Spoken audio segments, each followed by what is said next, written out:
درود شریف پڑھیں اللهم صل علی محمد وعلى آل محمد كما صليت على إبراهيم وعلى آل إبراهيم إنك حميد مجيد اللهم بارك على محمد وعلى آل محمد كما باركت على إبراهيم وعلى آل إبراهيم إنك حميد مجيد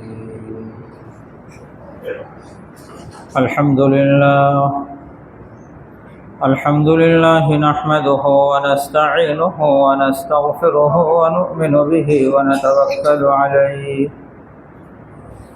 ونعوذ بالله من شرور أنفسنا ومن سيئات أعمالنا من يهده الله فلا مضل له ومن يضلله فلا هادي له وأشهد أن لا إله إلا الله وحده لا شريك له وأشهد أن محمدا عبده ورسوله أرسله إلى كافة الناس بشيرا ونذيرا وداعيا إلى الله بإذنه وسراجا منيرا صلى الله عليه وعلى آله وصحبه وسلم تسليما أما بعد فأعوذ بالله من الشيطان الرجيم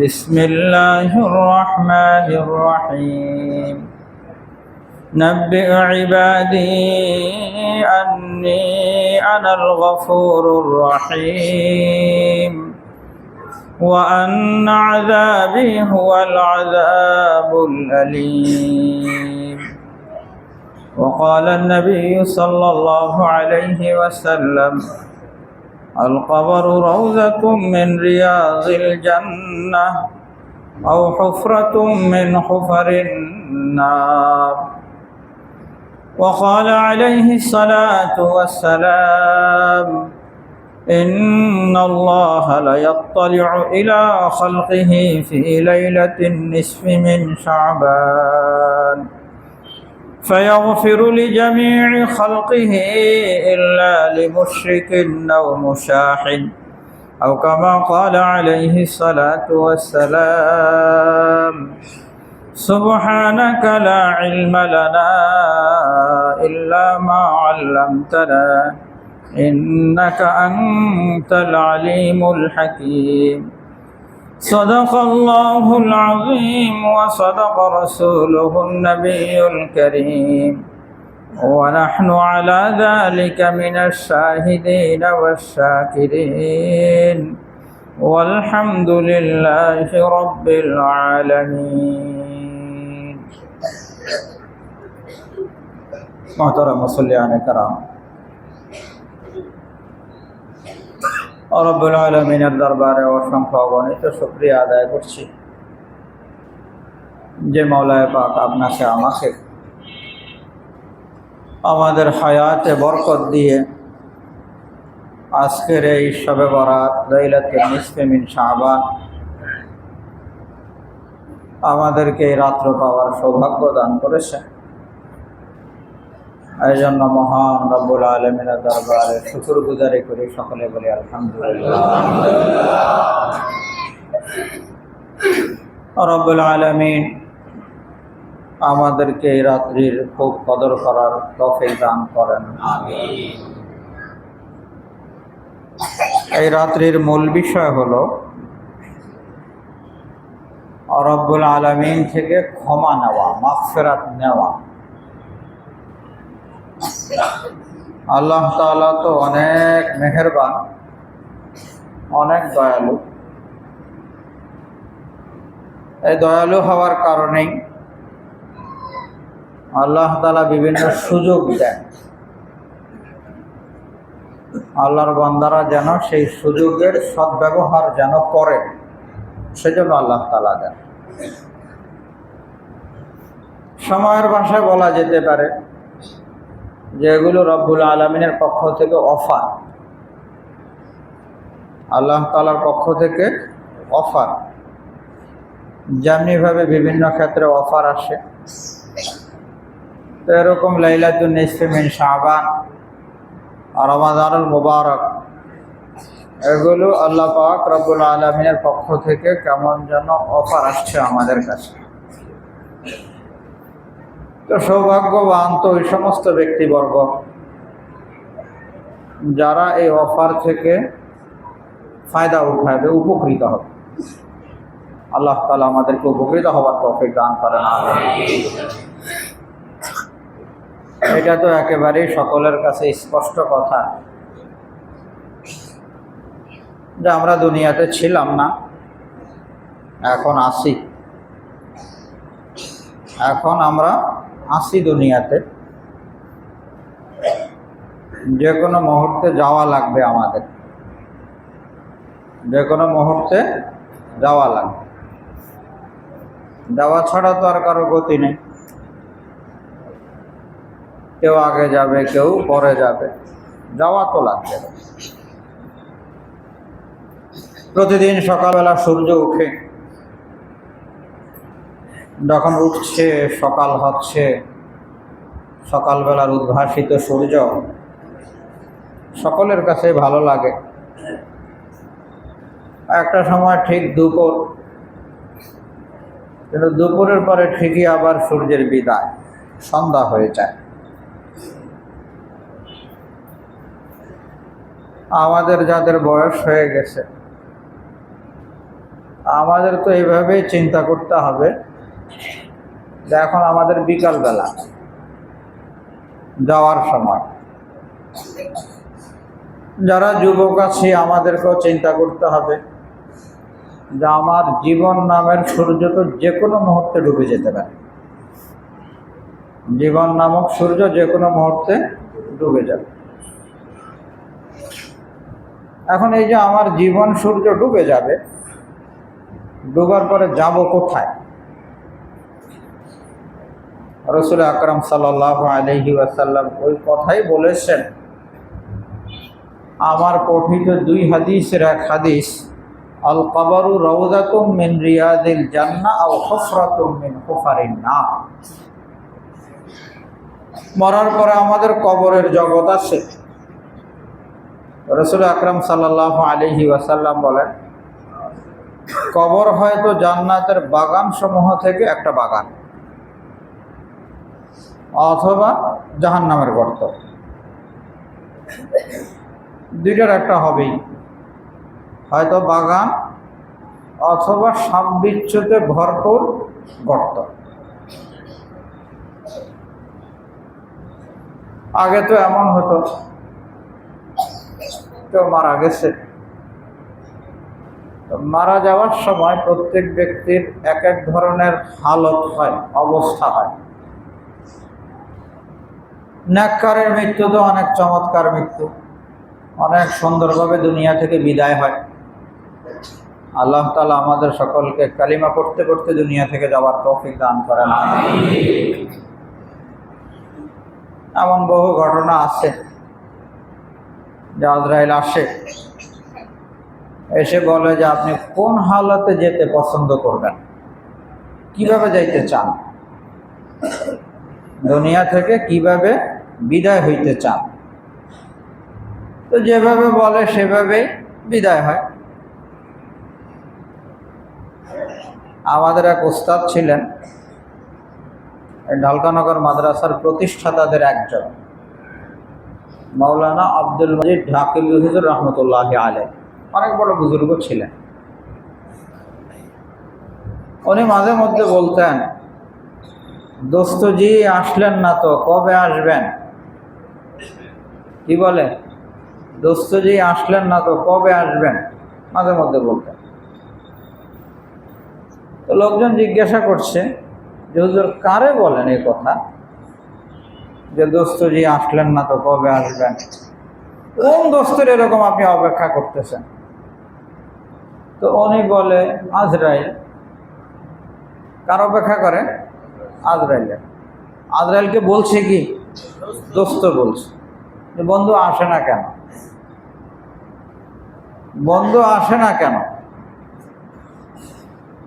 তো ওনাকে বলা হলো, হযরত আজরাইলকে আমরা সবাই ভয় পাই, মহত্তরে সবাই আমরা কি করি, ভয় পাই। আপনি যে আজরাইলকে দোস্ত বলতেছেন। তো উনি বলেন যে আরে আজরাইলের দোস্ত বলবো না তো কি বলবো? যে আল্লাহ তাআলার জন্য এতগুলো সিজদা করছি, যে আল্লাহর জন্য এই দুনিয়ার সব কাজ করতেছি, জিকির আজকার তিলাওয়াত, আসলে একদম খাঁটি আল্লাহর ওলি ছিলেন, খাঁটি আল্লাহর ওলি। যারা খাঁটি আল্লাহর ওলি হয় তাদের আল্লাহ তাআলার সাথে বন্ধুত্বের সম্পর্ক হয়। রব্বুল আলামিনের সাথে কিসের সম্পর্ক? বন্ধুত্বের সম্পর্ক। তো এক বন্ধু তো আরেক বন্ধুর কি সাথে সাক্ষাতের প্রতীক্ষা থাকে না, অপেক্ষা করতে থাকে। তো ওনারা এরকম অপেক্ষা করছেন। তো বলতেছিলেন যে মাওলা পাকের জন্য, যে মাহবুবে পাকের জন্য সারাক্ষণ আমি ধ্যানমগ্ন, সারাক্ষণ চিন্তায় আছি, কবে আল্লাহ তাআলার সাথে কি করব, সাক্ষাৎ করব। সেই আল্লাহ তাআলার কাছে তো আর আমি নিজে নিজে যেতে পারবো না, দোস্তজি যদি আসে তাহলে সেই তো আমাকে কি করবে, দুনিয়া থেকে উঠিয়ে মাওলা পাকের কাছে নিয়ে যাবে। তো যেই ফেরেশতা এসে আমাকে আল্লাহ তাআলার কাছে নিয়ে যাবে, আমার বন্ধুর কাছে নিয়ে যাবে, তো সেই ফেরেশতা দোস্ত হবে না তো হবে কে? চিন্তা করা যায় কি পরিমাণ সম্পর্ক আল্লাহ পাকের সাথে, এবং কি পরিমাণ ইবাদত বন্দিগি ওনাদের। দুনিয়াতে আমরা ইবাদত বন্দিগি করি, এর দ্বারা আখিরাতের কি তৈরি হইতে থাকে? বা এখানে আমরা সুবহানাল্লাহ বললাম, তো আখিরাতে বাগান তৈরি হবে। নামাজ পড়লাম, আখিরাতে প্রাসাদ তৈরি হবে। আমি যতগুলো নেক আমল করব, প্রত্যেকটা নেক আমলের প্রতিদান রব্বুল আলামিন তো দুনিয়াতেও দেন। আমলের কারণে আল্লাহ তাআলা সুখ শান্তি দেন, দুনিয়াতে আল্লাহ তাআলা সুখ শান্তি দেন। কিসের কারণে? নেক আমলের কারণে। দেখেন, একটা তো হলো শান্তির উপকরণ, আর আরেকটা হলো শান্তি। শান্তির সম্পর্ক কিসের সাথে? দিলের সাথে, অন্তরের সাথে। শান্তি আল্লাহ তাআলা দেন। শান্তির উপকরণ বাজারে কিনতে পাওয়া যায়, কিন্তু উপকরণ শান্তি না। শান্তির উপকরণে থেকেও মানুষ অশান্তিতে ভুগতে থাকে। তো উপকরণ নাই, দিলে কি আছে? শান্তি আছে। আচ্ছা বলেন তো, কতজন আমলওয়ালা, নেক আমলওয়ালা দিনদার মানুষ, নেক আমলওয়ালা দিনদার মানুষ কয়জন আত্মহত্যা করেছে বলেন? কেউ আত্মহত্যা করেছে? হ্যাঁ, করলো না কেন? আর কয়জন এরকম আছে যে টাকা পয়সার অভাব নাই, গাড়ি বাড়ি সবই আছে, কিন্তু দুনিয়া থেকে আত্মহত্যা করে গেছে? পাওয়া যাবে না এরকম? হ্যাঁ, তো বিষয় তো স্পষ্ট যে গাড়ি বাড়ির দ্বন্দ্ব হলো, এটা শান্তি না। শান্তির সম্পর্ক তো কিসের সাথে? আমলের সাথে। শান্তির সম্পর্ক মানুষের দিলের সাথে। যে শান্তি রব্বুল আলামিন আমলের কারণে, আল্লাহ পাকের ফরমাবরদারির কারণে দিয়ে থাকে। এটাই আল্লাহ তাআলা কোরআনুল কারীমে বলেন, মান আমিলা সালিহাম মিন যাকারিন আও উনসা ওয়া হুয়া মুমিন। তো যে ব্যক্তি নেক আমল করলো, চাই সে পুরুষ হোক আর নারী হোক, যদি সে ঈমানদার হয়, তাহলে ফালানুহইয়ান্নাহু হায়াতান তাইয়্যিবা, আমি তাকে অবশ্যই অবশ্যই শান্তিময় জিন্দেগি দান করব। ওয়ালা নাজজিয়ান্নাহুম আজরাহুম বিআহসানি মা কানু ইয়ামালুন। আর এই নেক আমলের প্রতিদান অবশ্যই অবশ্যই আল্লাহ তাআলা আখিরাতেও দিবেন। তো এখানে আমল চলছে, কবরের বাগান তৈরি হচ্ছে। দুনিয়াতে আমল চলছে, কবরের বাগান তৈরি হচ্ছে, জান্নাতের বাগান তৈরি হচ্ছে। মওত থেকেই তো আখিরাত শুরু হয়ে যায়। আর যদি এখানে পাপ চলতে থাকে, তাহলে ওই যে কবর, কবর তো জাহান্নামের গর্ত হবে, কবর তো সাপ বিচ্ছুতে ভরে যাবে।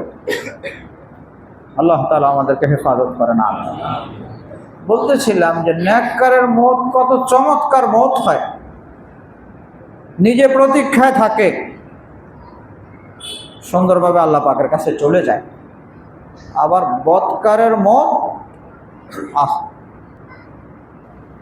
রব্বুল আলামিন কোরআনুল কারীমে বলেছেন মওতের সময় ফেরেশতারা যে পিটাই শুরু করে, আল্লাহ আমাদের সকলকে হেফাজত করে না। এখন তো এই যে ইউটিউবের কারণে, বিভিন্ন জিনিসের কারণে, সিসি ক্যামেরার কারণে এরকম অনেক হালাত পাওয়া যায়। কি অবস্থায় মারা গেছে, কি করছে ওই সময় মানুষ। ফেরেশতাদের ইয়াদরিবুনা আদবারহুম, যে ফেরেশতারা যে মারতেছে এবং চেহারা বিকৃত হয়ে যাচ্ছে, একদিক শেষ হয়ে যাচ্ছে, আরেক দিক শেষ হয়ে যাচ্ছে, এ হালত শুরু হয়ে গেছে তার। যাওয়ার হালতটা যদি এমন হয় যেখানে যাচ্ছে সেখানকার হালত কি হবে? যাচ্ছে কোথায়? যে কবরে যাচ্ছে সেই কবরের কি হালত? কবর তো সব বিচ্ছুতে ভরা, সব বদআমল তো সেখানে আছে। এই যে আখিরাতের প্রতিদান, ভালোটার মন্দটা সব কিন্তু আমাদের আমলের, জাযাআম বিমা কানু ইয়ামালুন। আল্লাহ তাআলা বলেন এগুলো সব আমলের প্রতিদান। সহিহ বুখারী শরীফের হাদিসে আসছে, মান আতাহুল্লাহু মালান ফালাম ইউআদ্দি যাকাতাহু। আল্লাহ তাআলা যখন কাউকে সম্পদ দেন আর ওই লোক সম্পদের ক্ষেত্রে শরীয়ত ফলো করে নাই, যাকাত দেয় নাই, নবীজি বলেন মুসিলা লাহু ইয়াউমাল কিয়ামাতি শুজাআন আকরা। ওই সম্পদ যার যাকাত দেওয়া হয় নাই, সেই সম্পদকেই আখিরাতে সাপের রূপ দেওয়া হবে। শুজাআন আকরা লাহু জাবিবাতান। এখন যার সম্পদ বেশি, যাকাত দেওয়া হয় নাই, তার সাপের ধরন কাইফিয়ত সে পরিমাণ বড় হবে। উসিলা লাহু ইয়াউমাল কিয়ামাতি শুজাআন আকরা লাহু জাবিবাতান। এই সাপকে ইউতাওয়াকুহু ইয়াউমাল কিয়ামা, গলার মধ্যে বেড়ি বানিয়ে দেওয়া হবে। এই সাপ দংশন করতে থাকবে আর বলতে থাকবে আনা মালুক আনা কান্ত। তো আমাদের প্রত্যেকের পাপ কৃত কর্ম সেগুলিই তো আখিরাতে, ভিন্ন কোনো জিনিস তো না। তো আমরা তো আসলেই বিভিন্ন ধরনের নাফরমানি আমাদের থেকে হইতেই থাকে। তো আল্লাহ তাআলা এই বিশেষ রজনীগুলোতে, বিশেষ টাইমগুলোতে রব্বুল আলামিনের পক্ষ থেকে অফার, ঘোষণা, আলামিন মুস্তাগফিরিন ফাগফির লাহ। কেউ আসো যে তোমার কবরের সাপ বিচ্ছু থেকে কি করবা? কবরকে পবিত্র করবা। আগুনের শাস্তি আর সাপ বিচ্ছুর শাস্তি থেকে কেউ আসো কি কবরকে পবিত্র করতে চাও? কেউ কি আসো মৌতটা সুন্দর চাও? কেউ কি আসো জাহান্নাম থেকে বাঁচতে চাও? আল্লাহ পাকের পক্ষ থেকে ঘোষণা। এই জন্য সৌভাগ্যবান ওই সমস্ত ব্যক্তি যারা এই রজনীগুলোকে কাজে লাগায়, রব্বুল আলামিনের কাছে কেঁদে কেঁদে বলে যে আল্লাহ, আমি যা করেছি এর কারণে তো সাপ বিচ্ছুতে সব ভরে গেছে, জীবন তো শেষ করে ফেলছি, এখন আমি ফিরে আসতে চাই, আপনার ফরমানবরদারি করে আমি মরতে চাই। ইন্নামাল আমালু বিল খাওয়াতিম, হাদিস শরীফে আসছে যে শেষ অবস্থাটা যার ভালো হয়, শেষ অবস্থা যার ভালো হয় তার পরিণতি ভালো, সে সৌভাগ্যবান। এমনটা হইতে পারে জীবন ভর তো কি করছে, খারাপ করছে, কিন্তু শেষে এসে ভালো হয়েছে। শরীয়ত যেভাবে চলতে বলেছে হুবাহু ওইভাবে চলে নিজের জীবনের পূর্ববর্তী যা আছে এগুলোকে পরিষ্কার করে ফেলছে। আল্লাহ তাআলা আমাদেরকে তৌফিক দান করেন। আবার বিপরীত হইতে পারে। তো আল্লাহ পাকের পক্ষ থেকে ঘোষণা যে কেউ আছে তার মাফি দরকার, ক্ষমা চাই তার। এমনিতে যদিও প্রসিদ্ধ আছে যে শবে বরাতটা ভাগ্য রজনী, এটা দুর্বল কথা। ভাগ্য রজনী মূলত লাইলাতুল কদর। লাইলাতুল কদর, শবে কদর যেটাকে বলি, রমাদানের মোবারকের শেষ দশকের শবে কদর। আর শবে বরাত সম্পর্কে যদিও এই ধরনের এক কথা তো আছে, বাকি সেটা দুর্বল কথা। কারণ রব্বুল আলামিন পবিত্র কোরআনুল কারীমে বলেছেন ফিহা ইউফরাকু কুল্লু আমরিন হাকিম ইন্না আনজালনাহু ফি লাইলাতিন মুবারাক। আল্লাহ তাআলা বলেন যে আমি কোরআনুল কারীম নাজিল করেছি বরকতময় রজনীতে, যে রাত্রিতে সব কিছু বন্টন করা হয়। আর কোরআনুল কারীম তো নাজিল হয়েছে রমাদানুল মুবারকে, অতএব এর দ্বারা বোঝা যায় রমাদানুল মুবারক হলো ভাগ্য রচনা, লাইলাতুল কদর ভাগ্য রচনা। হ্যাঁ, এই লাইলাতুন নিসফি মিন শাবান এটা ফজিলতওয়ালা রাত, জুমাতে আমি আলোচনা করেছি যে রাসূল আকরাম সাল্লাল্লাহু আলাইহি ওয়াসাল্লামের ইরশাদ সহিহ ইবনে খুজাইমাতে আসছে, হযরত মুআয ইবনে জাবাল রাদিয়াল্লাহু তাআলা আনহু থেকে বর্ণিত। নবীজি বলেন, ইন্নাল্লাহা লা ইয়াত্তালিউ ইলা খালকিহি ফি লাইলাতিন নিসফি মিন শাবান, যে আল্লাহ তাআলা লাইলাতুন নিসফি মিন শাবানে বান্দার প্রতি রহমতের দৃষ্টি দেন। ফায়াগফিরু লিজামিই খালকিহি, আল্লাহ তাআলা সকলকে মাফ করে দেন, ইল্লা লিমুশরিকিন ওয়া মুশাহিন, যে শিরকি কাজে লিপ্ত, যে হিংসা বিদ্বেষে লিপ্ত, এই সমস্ত গুনাহের কাজে যারা লিপ্ত, এদেরকে বাদ দিয়ে যারা আল্লাহ পাকের কাছে ক্ষমা চায়, আল্লাহ তাআলা সকলকে ক্ষমা করে দেন। ফায়াগফিরু লিজামিই খালকিহি ইল্লা লিমুশরিক ওয়া মুশাহিন। তো তার অর্থ হলো এই রাত্রিতে আমাদের সবচেয়ে বড় কাজ হলো আল্লাহ পাকের কাছ থেকে ক্ষমা নেওয়া। কি বলেন? এটা সবচেয়ে বড় কাজ, আল্লাহ তাআলার কাছ থেকে ক্ষমা প্রাপ্তি। এখন ক্ষমাটা কিভাবে নিব? ক্ষমা নেওয়ার পদ্ধতি হলো তওবা করা। ক্ষমা নেওয়ার পদ্ধতি তওবা করা। তওবার শাব্দিক অর্থ হলো ফিরে আসা। গুনাহ করে যারা দূরে সরে গেছে এদের তওবা করে আল্লাহ পাকের কাছে ফিরে আসা, এ হলো তওবা। কোনো ব্যক্তি যদি খাঁটি দিলে তওবা করতে পারে, যে তওবা করেছে, তাকে শরীয়তের পরিভাষা, হাদিসের পরিভাষা বলা হয় তায়েব। নবীজি সাল্লাল্লাহু আলাইহি সাল্লাম বলেন, আত-তাইবু কামান লা যামবা লাহ। কোনো ব্যক্তি যদি সত্যিকার অর্থে তওবা করতে পারে, তাহলে আল্লাহ তাআলা তাকে এমন করে দেন কেমন যেন সে কোনো গুনাহ করেই নেই। কি করলে? তওবা করলে। তাকে তওবাটা যেমন হওয়া দরকার তেমন হইতে হবে। তওবার জন্য প্রথম শর্ত, নাফরমানির কারণে লজ্জিত অনুতপ্ত হওয়া। নিজের গুনাহের কারণে আল্লাহ পাকের দরবারে লজ্জিত অনুতপ্ত হওয়া প্রথম শর্ত। কারো যদি এমন হয় যে আমি তো কি গুনাহ করছি, কিসের অনুশোচনা, তাহলে কিন্তু বড় দুর্ভাগ্য হওয়ার আলামত এটা। মানুষ যখন গুনাহ করে, নাফরমানি করে, নাফরমানি করতে করতে মানুষের দিল শক্ত হয়ে যায়। এমন শক্ত হয়, কোরআনুল কারীম বলে, ফাহিয়া কাল হিজারাতি আও আশাদ্দু কাসওয়া, যে পাথর থেকেও বেশি শক্ত হয়ে যায় মানুষের দিল। যখন নাফরমানি চলতে থাকে দিল শক্ত হইতে থাকে, নাফরমানি চলতে থাকে দিল কালো হইতে থাকে। হাদিস শরীফে আসছে, ইযা আযনাবাল আবদু নুকিতাত ফি কলবিহি নুকতাতুন সাউদা, যখন মানুষ কোনো গুনাহ করে তখন দিলের মধ্যে কালো দাগ পড়ে। যদি সে তওবা ইস্তেগফার করে তাহলে সেটা স্বচ্ছ হয়ে যায়, আবার তার স্বচ্ছ অনুভূতি আসে। আর যদি তওবা ইস্তেগফার না করে আরেকটা করবে, আরেকটা করবে, এভাবে করতে করতে একদম কালো কুৎসিত হয়ে যায় তার দিল, তখন তার অনুভূতি নষ্ট হয়ে যায়, হতভাগা হয় এবং অনুভূতি নষ্ট হয়ে যায়। কখন? যখন তওবা করে না। তো প্রথম বিষয় তো লজ্জিত হওয়া, অনুতপ্ত হওয়া। রব্বুল আলামিন আমাদেরকে শরীয়ত দিয়েছেন। দেখেন, জড় পদার্থের জন্য কোনো নিয়ম কানুন নাই। কি বলেন, আছে? কোনো নিয়ম কানুন নাই। জড় পদার্থের কি নাই? ইচ্ছা শক্তি নাই, বুঝ শক্তি নাই। ইচ্ছা শক্তি, বুঝ শক্তি কোনোটাই নাই। হায়ওয়ান জানোয়ার ইচ্ছা শক্তি তো তাদের আছে, কিন্তু কি নাই? বুঝ শক্তি নাই। তো মানুষের কি আছে? বুঝ শক্তিও আছে, ইচ্ছা শক্তিও আছে। আল্লাহ তাআলা বুঝ দিয়েছেন কোনটা করতে হবে, কোনটা বাদ দিতে হবে। আর সাথে ভালোর দিকে যাওয়ারও ইচ্ছা শক্তি আছে, খারাপের দিকে যাওয়ারও ইচ্ছা শক্তি আছে। তো আল্লাহ তাআলা আমাদেরকে শরীয়ত দিয়েছেন।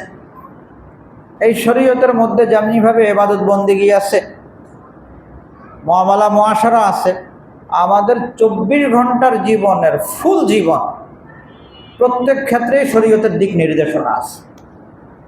শরীয়তের কি আছে? দিক নির্দেশনা আছে। দেখেন, একটা হলো আমার ব্যক্তিগত জীবন। আমরা দুনিয়াতে যে কাজগুলো করি এগুলোর কিছু বিষয়ের সম্পর্ক তো আমাদের ব্যক্তিগত জীবনের সাথে, আবার কিছু বিষয়ের সম্পর্ক ব্যক্তিগত জীবন না, অন্যের সাথে সম্পৃক্ত। বা আমি ব্যক্তিগত জীবনে আল্লাহ পাকের বিধান আছে, নামাজ পড়ো, রোজা রাখো, না, এগুলো ব্যক্তিগত জীবনের সাথে সম্পৃক্ত বিষয়।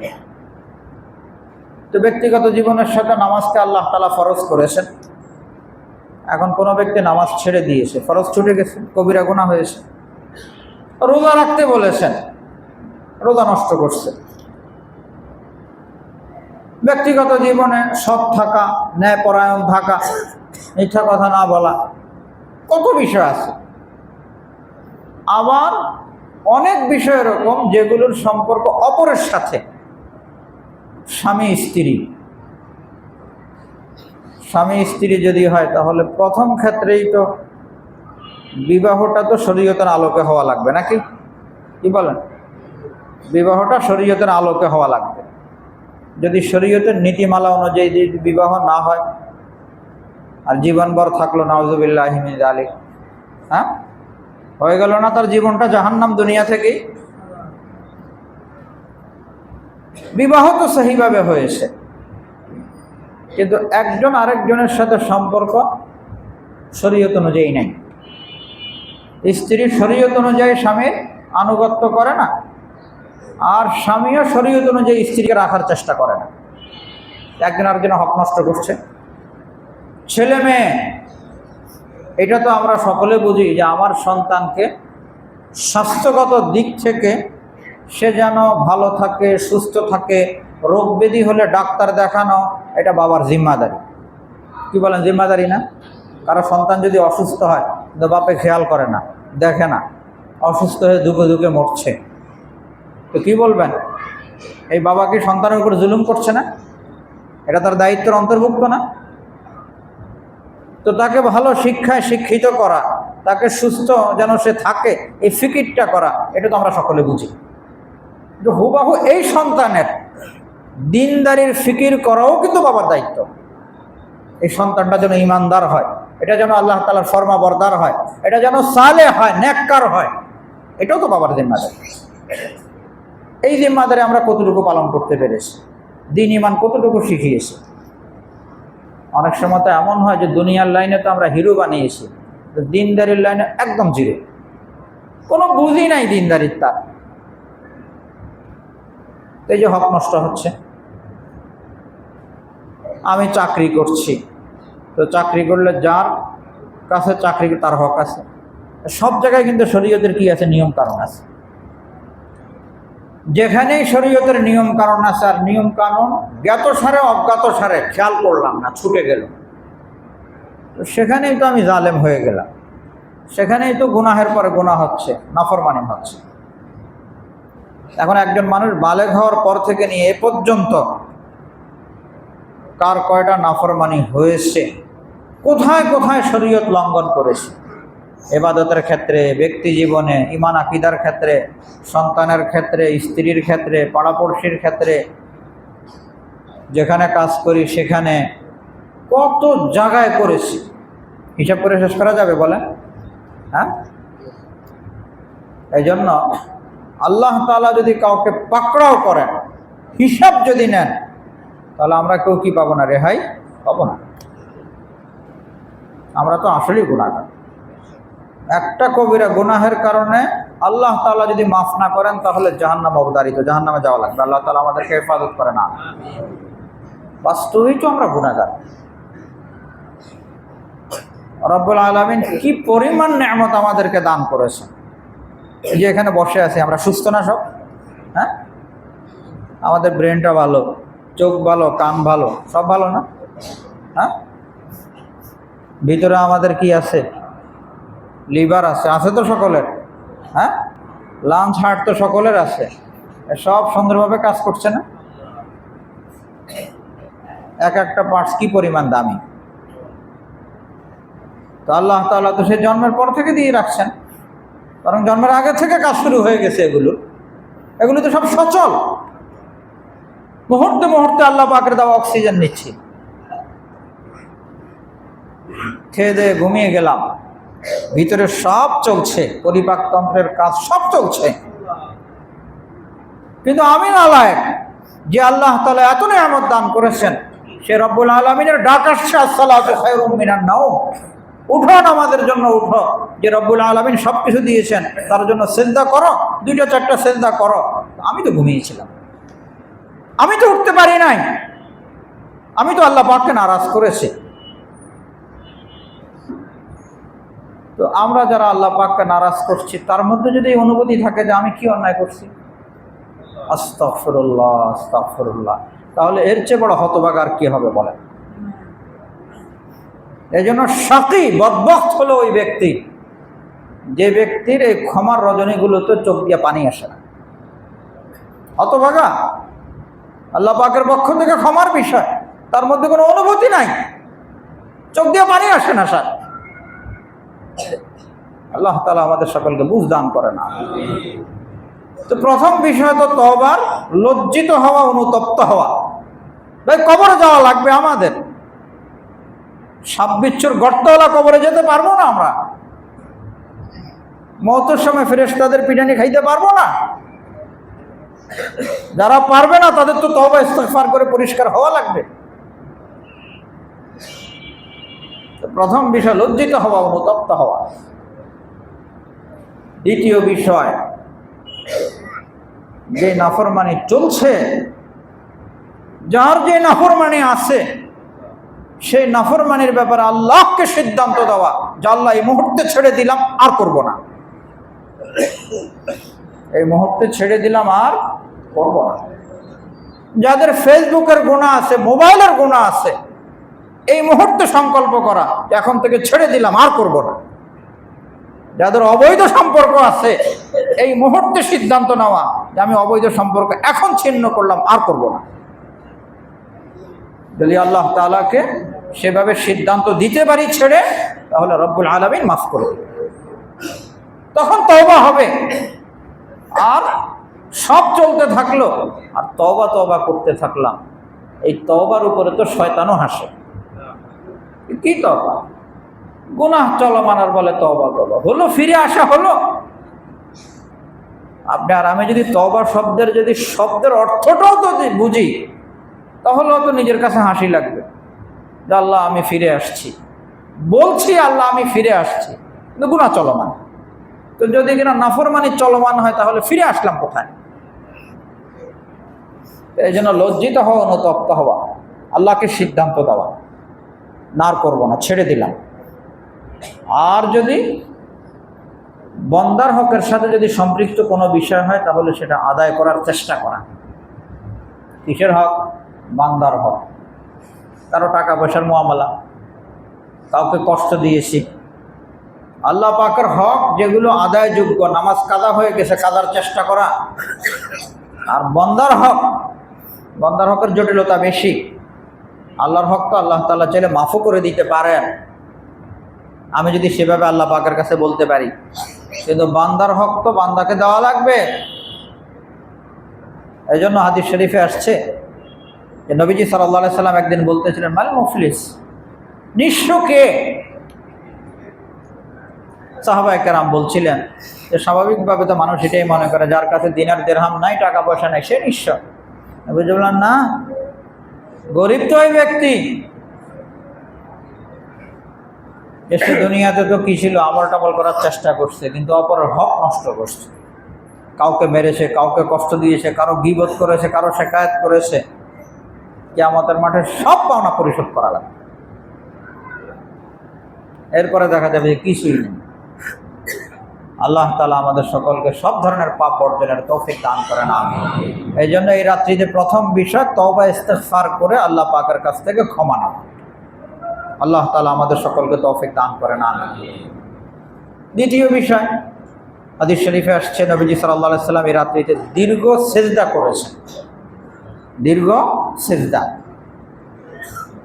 নফল নামাজ, দেখেন, তো চাইলে কাজা নামাজও পড়তে পারে, সমস্যা নাই, নফল নামাজ পড়বে। তো নফল নামাজের মধ্যে লম্বা সেজদা করছে, নফল নামাজের মধ্যে রুকু লম্বা করছে। কারো মন চায় নফল নামাজের মধ্যে কিয়ামটা, দাঁড়ানোটা দীর্ঘ করবে। যাদের তিলাওয়াত অনেক মুখস্থ আছে কোরআনুল কারীম, সেটা লম্বা পড়বে। নফল নামাজের ক্ষেত্রে কারো যদি এরকম লম্বা সূরা কারাত মুখস্থ নাই, তাহলে এক সূরা বারবার পড়া যায়, এক সূরা বারবার পড়া যায়। রুকুর ক্ষেত্রে, সেজদার ক্ষেত্রে তাসবিহ তাহলিল তো পড়বো রুকু সেজদার। হাদিস শরীফে আসছে সেজদার মধ্যে আল্লাহ তাআলা বেশি দোয়া কবুল করেন। ফাকামিনুন আন ইউস্তাজাবা লাক, আল্লাহ তাআলা খুব বেশি দোয়া কবুল করেন। নফল নামাজের সেজদাতে তাসবিহ পড়ে এরপরে দোয়াও করা যায়। এখানে কোরআন এবং হাদিসে বর্ণিত যে সমস্ত দোয়াগুলো আছে এগুলো করলে ভালো। এই যে রব্বানা আতিনা, রব্বানা যালামনা আনফুসানা, রব্বিগফিরলি, রব্বিরহামহুমা কামা রাব্বায়ানি সাগীরা, এই যে কোরআনে বর্ণিত দোয়াগুলো, হাদিসে বর্ণিত দোয়াগুলো, এগুলো হইলে সবচেয়ে ভালো। আর বাংলাতে অনেকে মাকরু বলেন, এই জন্য বাংলাতে না হয়ে যদি আমরা কি করলাম, কোরআন হাদিসে বর্ণিত যে দোয়াগুলো সেগুলিই করলাম, তাই হওয়া উচিত। দীর্ঘ সেজদা দ্বিতীয় আমল। 3 নম্বর একটা আমলের কথা, নবীজি সাল্লাল্লাহু আলাইহি সাল্লাম কবরস্থানে গিয়েছেন, বাকি একবার, জীবনে একবার। সেই হিসাবে কোনো ব্যক্তি কবরস্থানে গেল, বাকি কবরস্থানে যাবে কি জন্য? কবরকে স্মরণ করার জন্য, আখিরাতকে স্মরণ করার জন্য। সকলে মিলে সেখানে উৎসবের আমেজ না, লা হাওলা ওয়ালা কুওয়াতা ইল্লা বিল্লাহ, আখিরাতকে স্মরণ করার জন্য যাবে কবরে। সেখানে কেউ যাইতে চলে যাইতে পারে, ভালো। তিলাওয়াত করলো পবিত্র কোরআনুল কারীমের তিলাওয়াত, জিকির আজকার, আল্লাহ তাআলাকে ডাকতে থাকা, দিলের থেকে ডাকতে থাকা, এগুলো আমাদের করণীয়। আর ওই যে বললাম হাদিস শরীফে আসছে ইল্লা আলী মুশরিক ও মুশাহিন, যে আল্লাহ তাআলা মুশরিককে মাফ করেন না। মুশরিকের একটা হলো যে শিরিক করে মুশরিক হয়ে গেছে, বাকি আরেক প্রকারের শিরিক হলো লৌকিকতা, লৌকিকতাও শিরিক। হাদিস শরীফে আসছে ইন্না ইয়াসিরা রিয়াই শিরকুন, লৌকিকতা শিরিক। যাদের মধ্যে লৌকিকতা আছে, লৌকিকতা ছাড়া, ধরেন মসজিদ থেকে বের হইলাম, দান সৎকা করছি, এখানেও যদি শয়তানে কি দিয়ে দেয় ভিতরের মধ্যে লৌকিকতা, সবাইকে দাও, সবাই দেখছে, তাহলে কিন্তু মসজিদে ওয়াজ শুনলাম শিরিক মুক্তি, কিন্তু বের হওয়ার পরে কিন্তু শুরু হয়ে গেছে লৌকিকতার বিষয়। মসজিদে খুব লম্বা তিলাওয়াত করছি, আর মনে মনে আসছে যে সবাই দেখুক, আমি কিন্তু সবে কদরের খুব, আরে আমি লাইলাতুল বারাতের খুব কি করতেছি, কদর করতেছি, তাইলেও কিন্তু এখানে লৌকিকতার বিষয়। এই জন্য বলা হয় যে বাসা বাড়িতে যদি ইবাদত বন্দেগীর পরিবেশ থাকে, তাহলে সেখানে ইবাদত বন্দেগী করা সবচেয়ে ভালো। এতে করে ফ্যামিলির লোকজনও কী হবে, ইবাদত বন্দেগীতে আগ্রহী হবে। আর যাদের ওই পরিবেশ নেই, মসজিদে করলে কোনো সমস্যা নেই, কিন্তু লৌকিকতার বিষয় আসতে পারবে না। আর লৌকিকতার বিষয় আসলে এখানেও তো শিরিক শুরু হয়ে গেল। দ্বিতীয় বিষয় মুশাহিন, হিংসা বিদ্বেষ, অপরের প্রতি হিংসা বিদ্বেষ। এটা চাই, এরকম হইতে পারে স্বামী কোনো কারণবশত স্ত্রীর প্রতি খুব বিদ্বেষ, ক্ষোভ, বা স্ত্রীর এরকম দিলের মধ্যে স্বামীর প্রতি খুব ক্ষোভ, সহ্য করতে পারতেছে না। তো যখন সহ্য করতে পারবে না, তখনই তো হিংসা হবে, বিদ্বেষ হবে, সুযোগ পেলে গীবত হবে, শেকায়েত হবে, সব কিছুই তো হবে। কখনো সন্তানের বেলা হইতে পারে, সন্তানের ক্ষোভ বাবার প্রতি, বাবা আমার সাথে এই করে, এই করে, অমুকরে এই করে। বাবা কি করে না করে সেটা তো বাবা আল্লাহ পাককে বলবে, কিন্তু আমি যদি বাবার প্রতি কি করি, ক্ষোভ আর বিদ্বেষ যদি রাখলাম, তাহলে এটার জবাবদিহি কিন্তু আমাকে করতে হবে, এটার জবাবদিহি আমাকে করতে হবে। আজকালের অনেক সন্তানরা এরকম আছে যে বাবাকে মনে করে যে বাবা জালেম, যে বাবা ইনসাফ করে না, অমুকরে বেশি দিছে, অমুকরে এই করছে, অমুকরে এই করছে, আমাকে এই করে নাই। সারাক্ষণ মাথার মধ্যে এটাই ঘুরতে থাকে। বাবা ইনসাফ করে না, মা ইনসাফ করে না, ইনসাফ খালি উনি নিজেই করেন। নাউযুবিল্লাহ। এই যে ভিতরের ক্ষোভ, অপরের প্রতি বিদ্বেষ, পড়াপড়শি পার্টি যাই হোক না কেন, এই হিংসা বিদ্বেষ থেকে নিজের দিলকে পবিত্র করা, এই দুই বিষয় লাগবেই। অন্যান্য হাদিসের আলোকে মুদমিনু খামরিন, যদি কেউ নেশাতে কি হয়ে যায়, অভ্যস্ত হয়ে যায়, এই মুক্তির রজনীতেও আল্লাহ তাআলা তাকে ক্ষমা করবেন না। যদি কিসের সাথে সম্পর্ক থাকে? নেশার সাথে সম্পর্ক থাকে। নেশার সাথে নেশা পান করে, নেশা খেয়ে সম্পর্ক হোক, অথবা বিক্রি করে সম্পর্ক হোক, সহযোগিতা করে সম্পর্ক হোক, প্রশ্রয় দিয়ে সম্পর্ক হোক, নেশার সাথে সম্পর্ক হলে আল্লাহ তাআলা তাকে ক্ষমা করেন না। ছাড়তে হবে সেটা। মাগফিরাতের রজনীতেও তাদের কি নাই? ক্ষমা নাই। আখিরাত আছে আমাদের ঘাটে, কবর আছে, দুনিয়া থেকে পার পেয়ে গেলাম, হয়ে গেল না। আল্লাহ পাকের কাছে তো প্রত্যেকটা কদমের কি করা লাগবে? জবাবদিহি করা লাগবে। আল্লাহ তাআলা আমাদের সকলকে বুঝ দান করেন। আসলে ওয়াজ নসিহতের রাত্র তো না, ইবাদত বন্দেগীর রাত্রি, আল্লাহ পাকের কাছ থেকে ক্ষমা নেওয়ার রাত। তারপরে যতটুকু বললাম, আল্লাহ তাআলা সবার আগে আমাকে এবং আপনাদের সকলকে আমলের তৌফিক দান করেন। কোনো ধরনের নাফরমানির সাথে যেন আমরা সম্পৃক্ত না হই। আর আরেকটা বিষয় দেখেন, আল্লাহ তাআলা তো মেহেরবানি করে আজকের এই রাত্র পর্যন্ত হায়াতে বরকত দিয়েছেন। রব্বুল আলামিনের কাছে খুব চাওয়া, আল্লাহ তাআলা যেন রমাদানুল মুবারক আমাদের সকলকে নসিব করে দেন। রমাদানুল মুবারকের সৌভাগ্য যেন আমরা সকলে পেয়ে যাই। আরেকটা হাদিস দেখেন, আমাদের তো আসলে এমন কিছু নাই যেটা আল্লাহ পাকের সামনে পেশ করব। এক হাদিস শরীফে আসছে, কোনো ব্যক্তি যদি 40 দিন লাগাতার 5 ওয়াক্ত নামাজ জামাতের সাথে, তাকবীরে উলার সাথে, মাসবুক না, ইমাম সাহেব যখন আল্লাহু আকবার বলবে তখনই সে কি হয়ে যাবে? শরীক হয়ে যাবে। বা কখনো বিলম্ব হলে রুকুর আগে আগে, মাসবুক না, ফুল পাবে। কয়দিন? 40 দিন লাগাতার। যদি কেউ ইহতেমাম করতে পারে, এক হাদিস শরীফে আসছে, নবীজি সাল্লাল্লাহু আলাইহি সাল্লাম বলেন যে আল্লাহ তাআলা তাকে 2টা সনদ দিবেন, ডিগ্রি দিবেন। একটা সনদ হলো নেফাক মুক্তির সনদ, যেই লোকটা মুনাফিক না। আর দ্বিতীয় বিষয় হবে যে আল্লাহ তাআলা তার জন্য জাহান্নাম থেকে মুক্তির সনদ দিবেন। কয়দিন? 40 দিন। সামনে যেহেতু রমাদানুল মুবারক আসছে, তো রমাদানুল মুবারকের এখন থেকে যদি আমরা শুরু করলাম, আজকে তো 14তম রাত্রি না, আগামীকাল থেকে 15। রমাদানুল মুবারকের আগেই তো কি আছে? 15 দিন আছে। এরপরে রমাদানুল মুবারকের কয়দিন? 30 দিন। 25 তারিখ পর্যন্ত যদি ধরলাম, 26 তারিখ পর্যন্ত যদি ধরলাম, তাহলে কিন্তু 40 কি হয়ে যাবে? পুরো হয়ে যাবে। তার মানে 27 তারিখে এবার মার্কেট টার্গেট করতে চাইলেও সেটার সুযোগ আসতে পারে। এর আগেই কি হয়ে যাবে? ইনশাআল্লাহ 40 দিন পুরো হয়ে যাবে। যুবক ভাইদেরকে বলছি, তো রমাদানুল মুবারকে আমরা সকলে ইহতেমাম করি। তো যদি আগামীকাল থেকে, আজকে থেকে যদি শুরু করে দিলাম, তাহলে ইনশাআল্লাহ আমাদের 40 দিন পুরো হয়ে যাবে। কি বলেন, করবেন? এর জন্য কিন্তু সবার আগে প্রথম নামাজ হবে কি? ফজর। আগামীকাল ফজর থেকে। রাত্র তো এখন বড়, কেউ যদি চায় যে আমি ফজরের নামাজ জামাতের সাথে পড়ব, তাহলে তার কোনো ওজন নেই।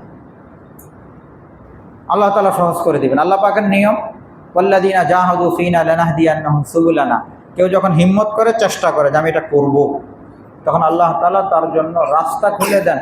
বরং এর ব্যাখ্যা মুফাসসিরিনে কেরাম বলেন যে লানাহদিয়ান্নাহুম, হেদায়েতের 2টা অর্থ। একটা হলো রাস্তা দেখানো, আর একটা হলো একেবারেই যেখানে লক্ষ্য উদ্দেশ্য সেখান পর্যন্ত পৌঁছে দেওয়া।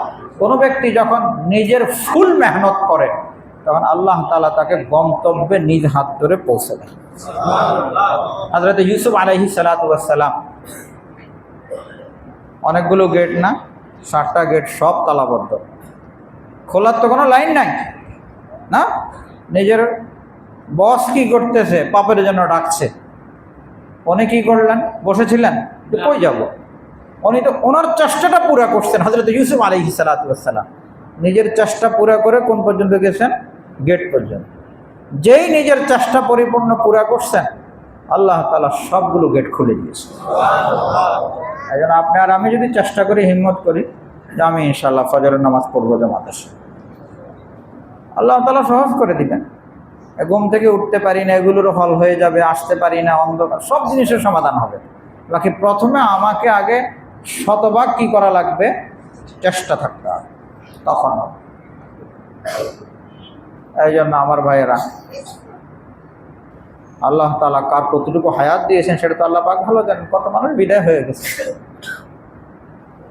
ওনারা চলে না গেলে এখনো তো আজকেও তো এখানে বসা থাকতো না। এই যে আমাদের কামাল ভাই চলে গেছেন, আজকে এখানে বসা থাকতো না। এরকম কতজন চলে গেছেন। এই জন্য একটু হিম্মত করি যে ইনশাআল্লাহ ইনশাআল্লাহ ফজর থেকে নিয়ে আগামী 40 দিন তাকবীরে উলার সাথে নামাজ পড়বো ইনশাআল্লাহ। কারা কারা চেষ্টা করবো দেখি। আল্লাহ আপনি সব হাতগুলোকে কবুল আর মঞ্জুর করুন। তো যাই হোক, আমরা সারা রাত্র ইনশাআল্লাহ ইবাদতের চেষ্টা করবো। বাকি ঘুমানোর প্রয়োজন হলে ঘুমাবো। ফজরের নামাজটা তো ঠিক মতো পড়তেই হবে। ফজরের ক্ষেত্রে ঘোষণা হয়ে গেছে, আমাদের ফজরের সেহরির শেষ সময় 5টা 18, আজান হবে ইনশাআল্লাহ 23-24 দিকে, 40-এ আমাদের 5টা 40-এ ফজরের জামাত হবে ইনশাআল্লাহ। এভাবে ইনশাআল্লাহ আমাদের আজকের এই রাত্রে ইবাদত বন্দেগী হবে। আল্লাহ তাআলা আমাদেরকে তৌফিক দান করেন। আমি অনেক মানুষ দোয়া চেয়েছেন, বিশেষ করে শব্দ বিদায়ী যারা, ওনাদের পক্ষ থেকে, ওনাদের ফ্যামিলি, ওনাদের পক্ষ থেকে দোয়া বিষয় বলেছেন। আরও কত মানুষ এরকম দোয়া চেয়েছেন। আমিও আপনাদের সকলের কাছে দোয়া চাই। আল্লাহ তাআলা হায়াত কতটুকু রেখেছেন আল্লাহ পাক ভালো জানেন। কাউকে কোনো কষ্ট দিয়ে থাকলে সেটার জন্য আপনাদের কাছে ক্ষমাও চাই। আল্লাহ তাআলা সবাইকে মাফ করে দেন, আমিন। বিশেষভাবে আমার আব্বার জন্য আমি আপনাদের সকলের কাছে দোয়া চাই। আল্লাহ তাআলা ওনাকে জান্নাতের উঁচু মাকাম নসিব করে দেন, আমিন।